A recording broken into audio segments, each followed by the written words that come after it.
الحمد لله نحمده ونستعينه ونستغفره ونعوذ بالله من شرور أنفسنا وسيئات أعمالنا من يهده الله فلا مضل له ومن يضلل فلا هادي له أشهد أن لا إله إلا الله وحده لا شريك له وأشهد أن محمدا عبده ورسوله اللهم صل وسلم وبارك على محمد وعلى آله وصحبه أجمعين رب اشرح لي صدري ويسر لي أمري واحلل عقدة من لساني يفقه قولي أما بعد Ikhwati azakumullah, alhamdulillah, segala puji bagi Allah Ta'ala atas nikmat iman, nikmat Islam yang senantiasa masih Allah tetapkan di dalam diri kita.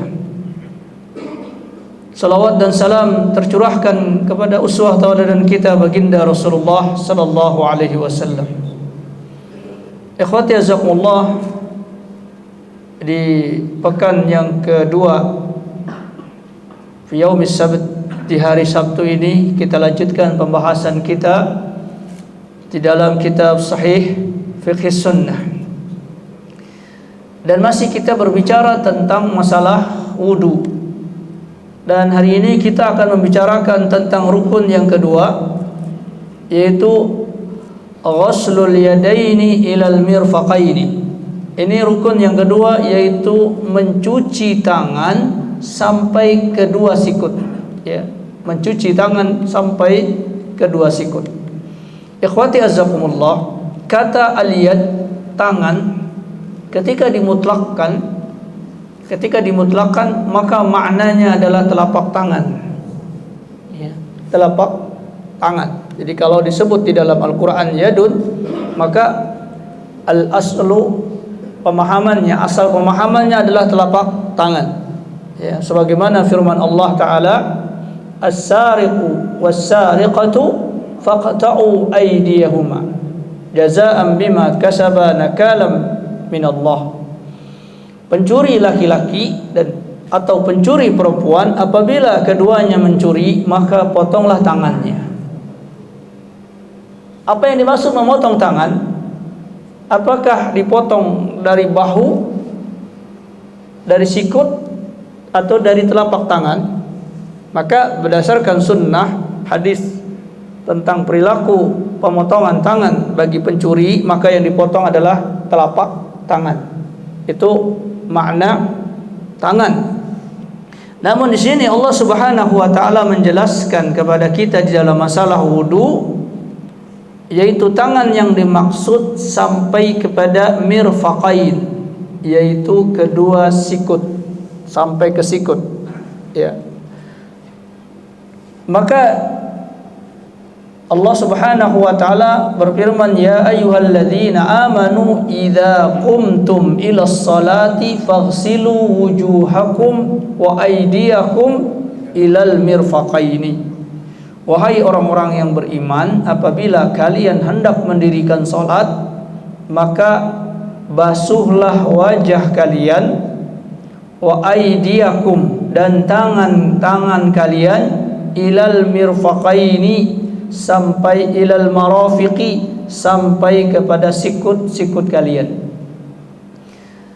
Maka ikhwati azzakumullah, berdasarkan ayat ini maka ajma'al ulama'u, ya, ulama sepakat bahwa berwudu itu adalah membasuh tangan sampai ke sikut. Sehingga ikhwati azzakumullah, kalau ada orang berwudu tanpa mencuci tangan, maka dia mutlak wudunya batal, alias tidak sah. Dan kita sudah sebutkan ikhwati azakumullah, masalah ini masalah berat. Orang yang tidak sah wudunya, maka hukumnya bisa jadi dia adalah kharijun anil millah, dia keluar dari agama, ya, dia menjadi murtad. Lah kok bisa? Karena karena wudu itu adalah wasilah, sarana untuk dibenarkannya sholat. Kalau wudunya tidak benar, berarti apa? Sholatnya tidak benar. Kalau sampai dia berkeyakinan di dalam berwudu tersebut tidak perlu mencuci tangan, ya, seumpama wajah saja kemudian langsung kaki saja, ya, atau cuma mengusap kepala saja. Ada hal-hal yang diijma'kan, disepakatkan oleh para ulama, yaitu diantaranya adalah rukun wudu tidak dia laksanakan, maka dengan i'tiqad dan ilmu seperti itu dia telah murtad karena salatnya tidak sah. Para sahabat mengatakan ma ra'aina tarkuhu kufrun illa tarkus salah. Tidak ada yang kami anggap meninggalkan sesuatu di dalam agama Islam ini dianggap sebagai kufur, sebagai kafir, murtad, keluar dari Islam, kecuali tarkus salah, yaitu meninggalkan salat. Salatnya benar tapi apa? Wudunya enggak benar, tetap salatnya tidak diterima. Karenanya masalah wudu sangat perlu diperhatikan, ikhwati azakumullah. Dan Rasulullah SAW mengatakan, idza kumta ilas shalah fa asbighil wudu'a. Apabila engkau ingin mendirikan salat, maka penuhilah wudu-wudu kalian. Artinya sebagaimana yang telah diperintahkan oleh Allah dan telah dicontohkan oleh baginda Rasulullah sallallahu alaihi wasallam. Maka diantaranya adalah membasuh tangan. Kemudian ikhwati azakumullah, para ulama mengatakan makna ilal marafiq, sampai sikut. Ya, sampai sikut. Kata-kata ila di sini dipahami oleh para ulama artinya ma'a. Ya, artinya ma'a, yaitu bersama sikut. Jadi sikut ini, ya, ketika kita berwudu ini masuk ke dalam basuhan.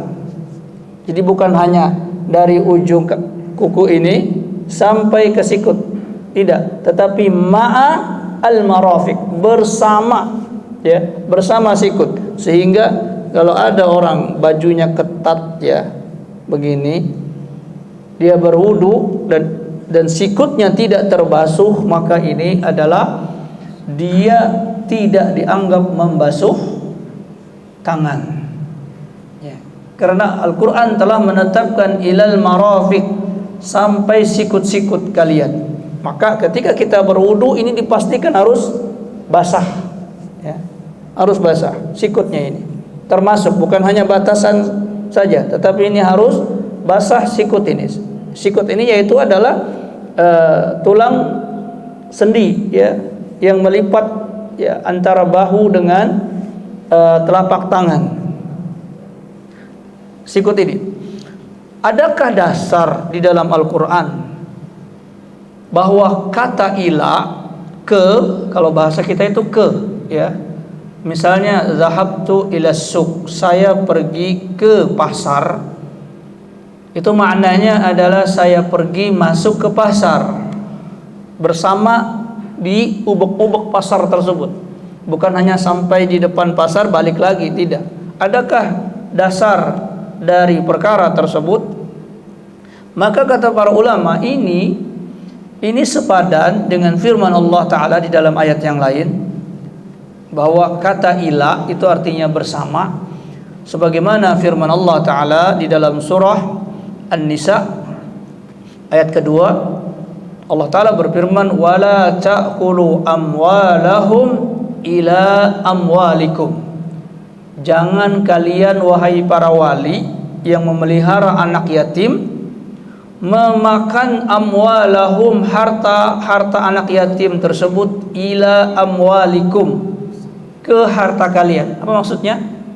Bersama dengan harta kalian. Harta kalian makan, bersama itu pula kalian makan harta anak yatim, dicampurkan. Enggak tahu mana harta anak yatim, mana harta dia, main makan saja. Ini diperhatikan orang-orang yang memelihara anak yatim.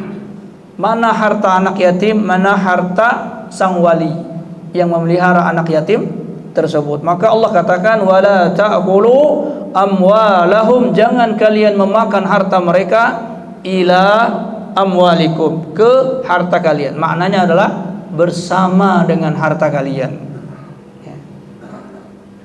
Juga Allah Ta'ala berfirman, wa yazidukum quwwatan ila quwwatikum, wa yazidkum, dan menambahkan, yaitu at-taqwa. Taqwa itu menambahkan kum kepada kalian kekuatan ila quwwatikum, yaitu bersama dengan kekuatan kalian. Jadi kita ini punya kekuatan fisik, kekuatan pikiran sejak Allah ciptakan, punya fitrah. Ketika kita bertakwa kepada Allah, menjalankan salat, ya, beriman kepada Allah, melakukan zikir dan lain-lain sebagainya, bertambahlah kekuatan itu. Kekuatan batin menambahkan kekuatan lahiriah. Maka maksudnya adalah kekuatan takwa bergabung bersama dengan kekuatan yang telah Allah anugerahkan kepada setiap manusia. Ya. Karena seorang muslim itu memiliki kekuatan yang tidak sama dengan orang-orang yang tidak beriman kepada Allah. Karena iman, takwa itu yazidkum, menambahkan kepada kalian kuwatan ila quwwatikum. Itu makna apa? Makna ila artinya bersama. Maka dipahami firman Allah Ta'ala di dalam ayat wudu, famsahu biwujuhikum wa aydiyakum ilal marafiqi, dan tangan-tangan kalian bersama dengan sikut kalian. Jadi kalau kita berwudu ini harus basah, ya. Bolehkah membasahkannya lebih? Boleh, sampai ke ketiak misalnya. Tetapi ini bukan kewajiban, tetapi fadilah. Fadilahnya apa? Untuk memanjangkan nur, ya, supaya nanti di akhirat, ya, tubuh kita itu lebih bercahaya. Muhajjalin itu artinya cahaya yang berada di tempat-tempat tertentu. Dan tempat tertentu itu kalau kita berwudu adalah bekas air wudu tersebut, ya, sehingga dikatakan Abu Hurairah radhiyallahu anhu ketika berwudu beliau lebihkan, semisal batasannya sikut, beliau tambahkan lagi sampai segini, misalnya setengah ini, atau mungkin sampai ke ketiaknya. Ketika ditanya, beliau mengatakan, ya, liutil hajjal muhajjalin, supaya aku bisa panjangkan cahaya yang ditimbulkan oleh air wudu tersebut, ya. Tetapi yang wajib, yang harus terpenuhi adalah dia mencuci tangannya sampai ke sikut. Kemudian perkara berikutnya, ikhwati azakumullah, yang disebut dengan membasuh, al-ghaslu, yaitu mengalirkan air di tempat wudu tersebut, di tempat anggota wudu tersebut. Jadi air itu harus mengalir. Beda dengan diusap. Kalau diusap, air tidak mengalir. Jadi kita ambil air, buang, usap. Tetapi kalau kita membasuh, itu namanya mengalirkan air, ya. Walaupun ikhwati azakumullah, setelahnya kita ratakan dengan telapak tangan kita. Jadi semisal kita mengambil air di keran dengan telapak tangan kita begini, maka air ini akan menampung di telapak tangan kita. Lalu kemudian naikkan, set, maka air ini akan mengalir ke bahagian bawah dari tangan kita. Tentunya kalau dibiarkan begitu saja, air ini tidak akan rata, yang membasahi anggota tubuh kita. Maka kita usapkan, ratakan dengan tangan sampai ke sikut, ya. Karena diriwayatkan Rasulullah SAW bisa berwudu dengan satu gelas kecil ini, ya. Jadi ini ambil, tuangkan telapak tangan, ada yang menggenang sini, naikkan, set, ya. Mengalirlah air itu, lalu ratakan dengan telapak tangan sampai ke sela-sela jari-jari ini. Dipastikan itu harus terkena air semuanya, jangan sampai ada yang terlewat, ya. Karena kalau terlewat berarti ada yang tidak basah. Dan kita sudah sebutkan Rasulullah SAW melihat orang sholat, lalu di kakinya ada bahagian yang tidak basah sebesar uang koin. Lalu ketika dia sholat, Rasulullah menyuruh dia mengulangi sholatnya, karena wudunya apa? Batal, karena ada yang tidak basah. Maka supaya air wudu itu merata, maka diusap atau diratakan dengan telapak tangan kita sampai ke sikut kita dipastikan, ya, dan sela-sela jari jemari ini. Karena bisa jadi orang ketika berwudu di sininya tidak terkena air, maka dia harus sela-sela jari jemari tersebut. Nah, ini satu kali, masukin lagi, naikkan lagi, turunkan lagi, ratakan lagi. Jadi tidak harus disorong ke air keran, kecuali kerannya kita pelanin, ya. Tidak kita biarkan mengucur dengan deras, karena itu nanti ada air-air yang mubazir. Dan hari ini ikhwati azakumullah diceritakan Jakarta turun dari permukaan laut. Salah satu sebabnya adalah konsumsi air yang begitu besar, ya, sehingga apa-apa yang menahan bumi ini, ya, tersedot bersama air dan turun Jakarta. Ya. Dahulu kita nggak membayangkan itu, ya, turunnya mungkin sekian mili, ya, sekian senti, tapi per bulan, per jam, maka lambat laun ini bisa membuat bencana. Makanya Rasulullah SAW mengatakan, iqtasid fil ma' walau kunta fil mal'il jari. Berhematlah kalian di dalam masalah air, walaupun kalian hidup di air yang mengalir deras, ya, tetap kita disuruh berhemat. Maka yang kita menggunakan air seminimal mungkin, tetapi tidak melupakan kesempurnaan di dalam membasuh bahagian wudu tersebut, ya. Maka ikhwati azakumullah, itu pemahaman, ya. Jadi ayatnya berbunyi begitu. Adakah praktek itu di dalam kehidupan para sahabat, bahwa mereka ketika berwudu mereka mencuci sikut mereka? Maka hal ini dikuatkan dari riwayat Abu Hurairah radhiyallahu anhu, bahwa beliau mengatakan, annahu, sesungguhnya Rasulullah sallallahu alaihi wasallam tawaddaa, beliau berwudu. Jadi Abu Hurairah melihat Rasulullah sallallahu alaihi wasallam berwudu, fa ghassala yadayhi, kemudian beliau mencuci kedua tangan beliau, hatta asra'a fil adadaini, sampai aku melihat beliau memanjangkannya atau mempercepat air itu ke adot. Adot itu ini tulang apa namanya ini? Otot bisep, ya. Jadi sampai ke sini. Berarti apa? Sikut beliau masuk, ya. Sikut beliau masuk ke wudu, ya. Jadi kalau orang tidak hati-hati dan berwudu hanya sampai di sininya saja, tapi sikutnya tidak masuk keseluruhan, maka khawatir kita itu akan mengurangi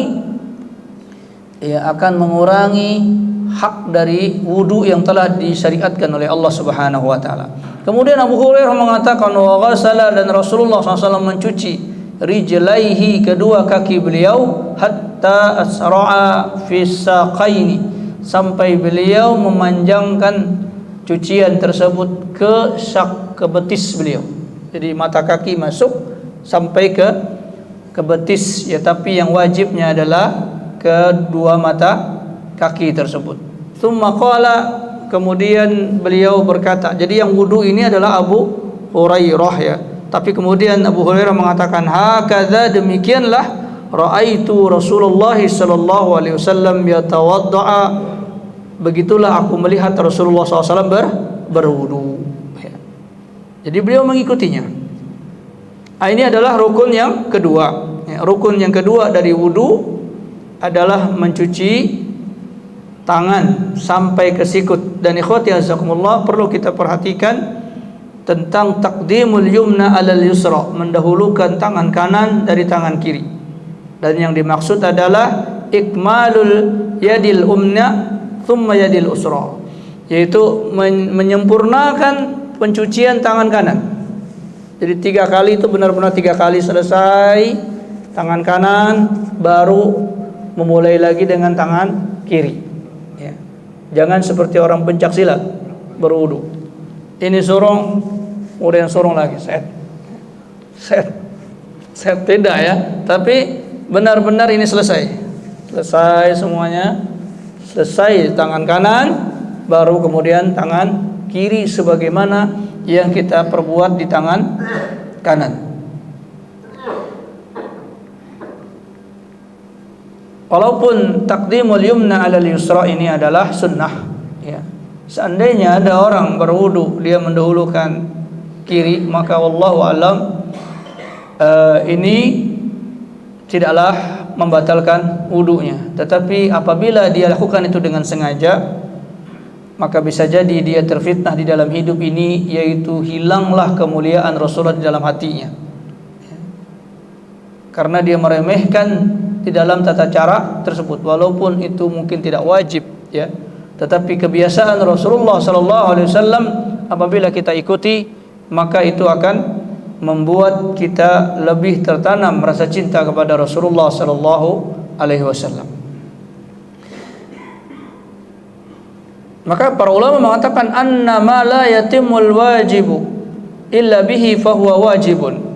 Segala sesuatu yang tidak akan sempurna kecuali dengan kewajiban itu, maka sesuatu itu pun menjadi wajib. Jadi ada sebuah kewajiban yang tidak akan sempurna kewajiban ini kecuali dengan sesuatu itu, maka sesuatu itu juga hukumnya wajib. Tadi kita sebutkan, kita wudu bukan hanya untuk sekedar wudu, tapi kita wudu untuk sholat.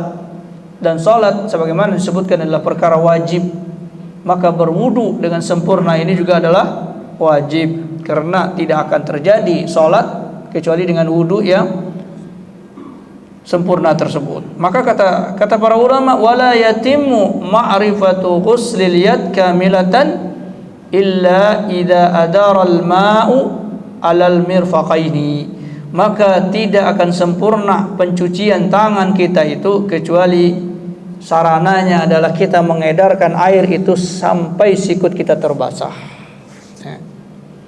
Kemudian yang berikutnya, ikhwati azakumullah, rukun yang kedua adalah mashur ra'si, yaitu mengusap kepala.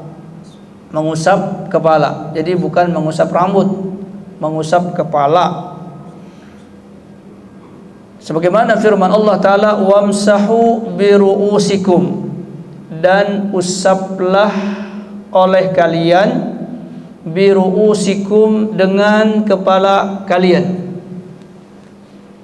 Ikhwati azakumullah, orang ketika menjelaskan permasalahan agama, maka wajib bagi dia ma'rifatu lughatil arabiyyah, mengerti bahasa Arab.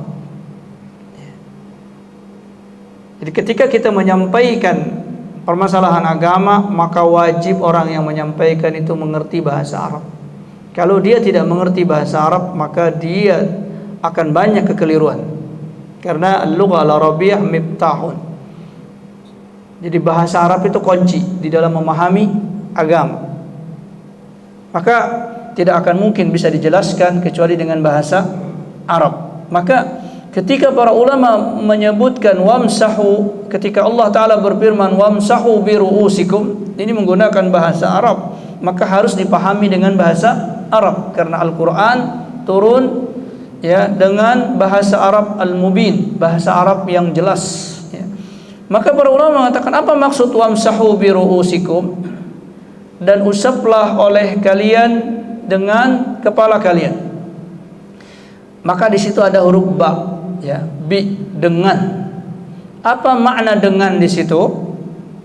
Maka yang pertama, ya, para ulama mengatakan ini berarti mengusap kepala adalah fardu, kefarduan, rukun dari sholat.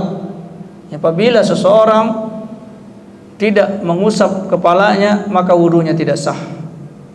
Namun kemudian mereka berselisih pendapat bagaimana yang mencukupkan dalam mengusap kepala, karena kepala itu luas, ya, dari mulai tumbuhnya rambut ini sampai ke belakang, ya, sampai ke leher tengkuk ini kepala semua. Mana yang mencukupi ketika wudu? Karena di sini Allah Subhanahu wa taala tidak menyebutkan batasan. Kalau tangan tadi kan dari ujung ini sampai bahu, ini tangan. Tapi disebutkan batasannya. Kepala disebutkan biru'usikum, dengan kepala kalian.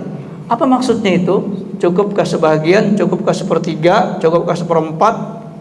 Terjadi khilaf para ulama. Dan ini terbagi mereka di dalam masalah ini 3 qaul, 3 pendapat, ya. Di dalam cara mengusap kepala tersebut. Yang pertama adalah wujubu mashir ra'si kamilan, yaitu wajib mengusap kepala itu seluruhnya. Karena sesuatu yang tidak dibatasi jangan dibatasi, ya. Sesuatu yang dimutlakkan oleh Al-Quran maka dipahami secara mutlak kecuali ada batasannya. Ya tadi, tangan itu mutlak adalah dari ujung kuku ini sampai bahu, itu tangan. Tapi Allah membatasinya sampai sikut, ya kita ikuti batasan Allah Subhanahu wa ta'ala. Oh, kenapa nggak dihitung dari bahu ke sikut saja? Ya, maka tadi kita sebut ketika tangan itu yang mutlak adalah telapak tangan, ya, telapak tangan. Sehingga orang kalau telapak tangannya nggak ada disebut tidak punya tangan, karena fungsi paling besar di tangan adalah di telapak tangan. Berarti mulainya dari telapak tangan sampai ke sikut. Nah, kalau kalau kepala, mana yang mencukupi? Kata para ulama seluruhnya, ya, seluruhnya. Jadi ketika kita mengusap kepala, kita ambil air, ya, buang, tidak ada yang menggenang, hanya basah saja, lalu kita usap, ya, dari mulai tumbuhnya rambut ini kita usap sampai ke belakang, kemudian kita balikin lagi ke depan, lalu kita juga usap telinga dengan hal tersebut, karena telinga bagian dari kepala. Jadi telinga bukan dari bagian wajah, karena kalau nyuci wajah sampai di sini saja. Lalu ketika mengusap kepala, maka telinga ini adalah bahagian dari kepala. Jadi seluruhnya. Jadi bukan hanya sebahagian, ya, bukan hanya sebahagian. Dari mana kata seluruhnya itu? Dari huruf ba tadi. Huruf ba, biru'usikum. Para ulama mengatakan apa makna ba di situ? Mereka mengatakan al-ba'u lil ilsaqi. Ba itu memberikan pemahaman ilsaq. Ilsaq itu artinya apa? Sesuatu yang menempel dengan kepala. Jadi famsahu biru'usikum, maka usaplah kepala kalian dengan semua yang menempel di kepala tersebut. Yang menempel di kepala tersebut, rambut, telinga, ya. Ini kita usap. Diusap, lil ilsaq namanya. Jadi segala sesuatu yang menempel di kepala maka itu adalah diusap. Berarti seluruhnya. Fayakunu takdir, maka bunyi ayat tersebut adalah wamsahu ru'usakum jami'an, maka usaplah kepala kalian itu seluruhnya, bukan hanya sebahagian di tengah, ya, atau separuhnya, atau hanya di bagian belakang, tidak, tapi seluruhnya. Ini pendapat yang pertama, dan ini adalah pendapatnya Imam Malik, kemudian mazhab Imam Ahmad bin Hanbal, dan jumhur para sahabat Rasulullah sallallahu alaihi wasallam. Juga disebutkan adalah mazhabnya Imam Abu Ubaid Ibnul Munzir, dan ini adalah salah satu pilihan yang dikuatkan oleh Syekhul Islam Ibnu Taimiyah rahimahumullahu taala jami'an. Maka ini ikhwati jazakumullah, adakah landasan dari pemahaman itu? Kita itu tidak boleh independen, ya, mengatakan oh ini maknanya seluruhnya. Dari mana kamu mengatakan seluruhnya? Dari bahasa Arab saja. Oh, belum cukup. Ya, harus lihat praktek wudunya Rasulullah sallallahu alaihi wasallam. Apakah demikian? Maka di sini ada beberapa hadis yang menjelaskan tentang perkara tersebut. Disebutkan bahwa dari hadis Abdullah bin Zaid qala, dia berkata, atana Rasulullah sallallahu alaihi wasallam. Rasulullah sallallahu alaihi wasallam menjumpai kami. Fa akhrajna lahu ma'an min turin min subrin. Kemudian kami membawakan air untuk beliau dari sebuah wadah dari tembaga.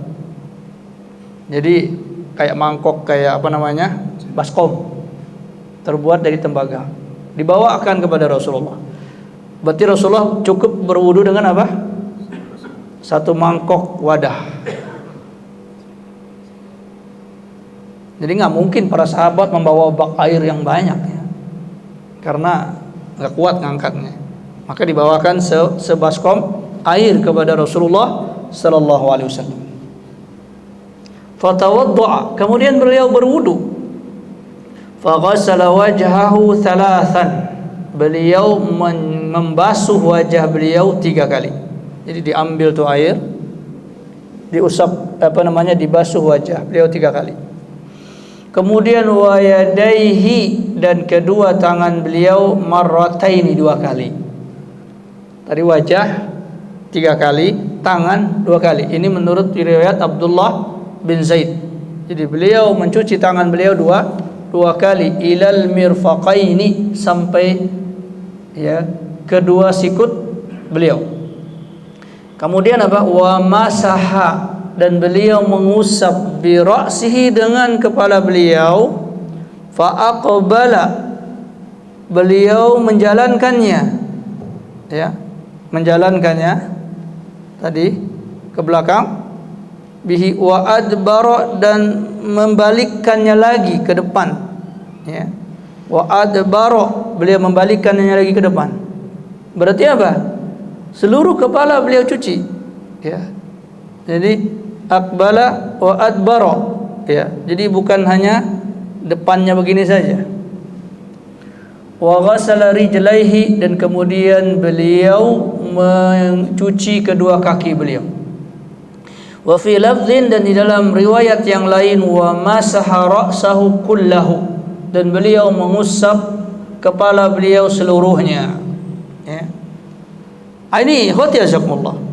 Lalu adakah pernah Rasulullah SAW mengusap sebahagian rambut beliau? Maka dikatakan ada Rasulullah mengusap sebahagian rambut beliau, namun setelah itu beliau menyempurnakannya seluruhnya.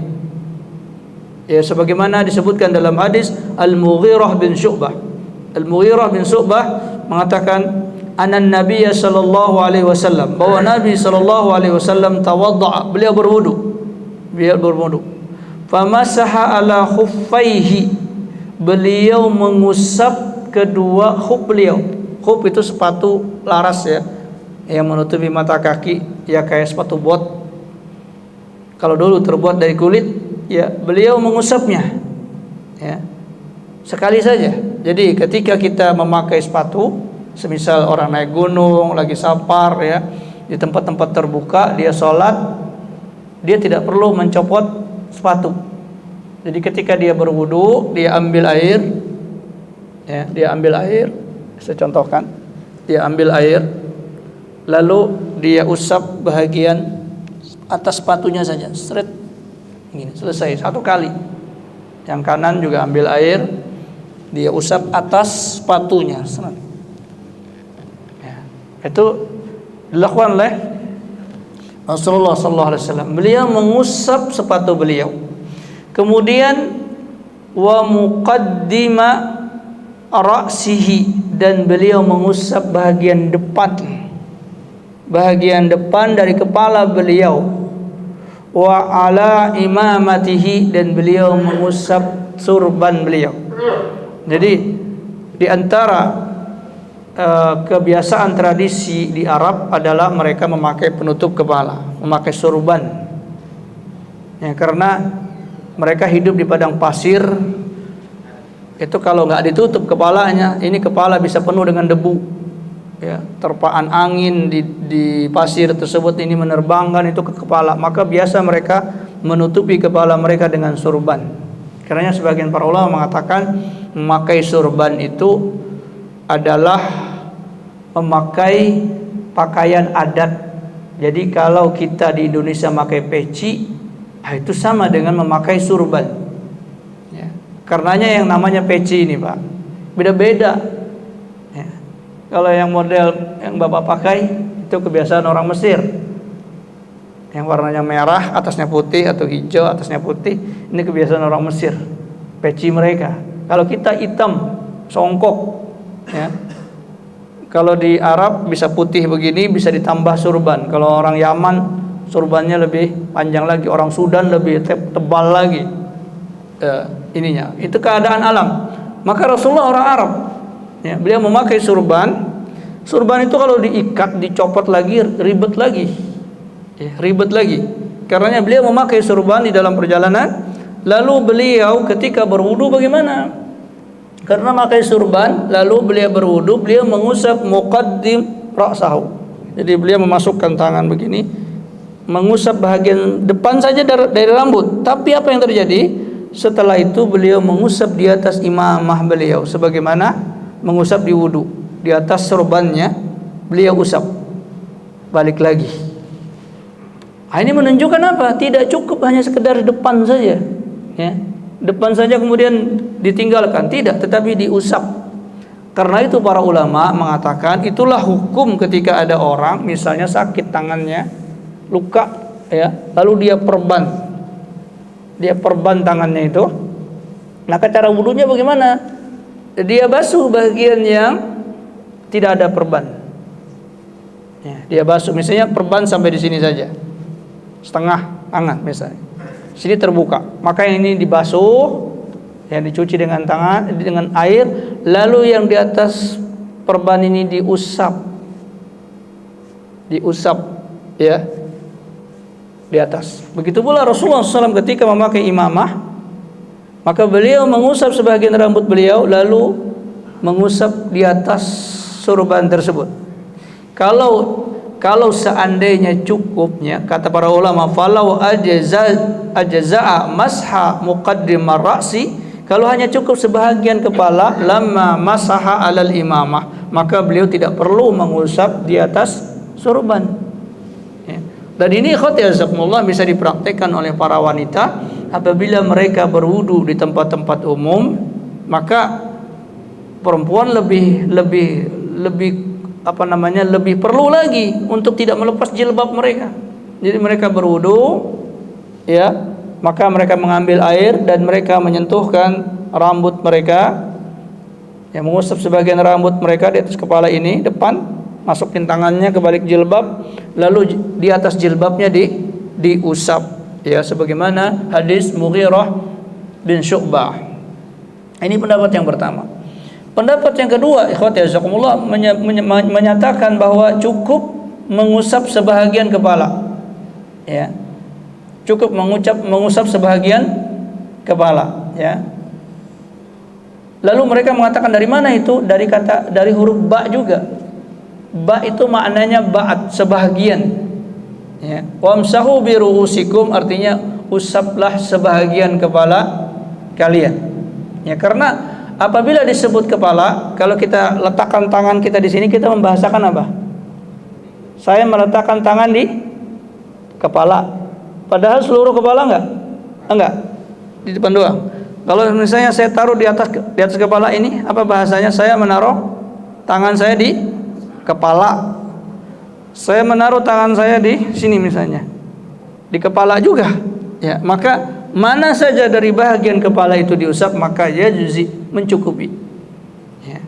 Maka dikatakan maknanya ba di sini adalah ba'dun, sebahagian. Kata mereka annal ba'a, sungguhnya huruf ba, wamsahu bi, ya, biru usikum, di situ adalah litab'id, untuk menunjukkan sebahagian, la lil ilsaq, bukan dengan makna segala yang menempel.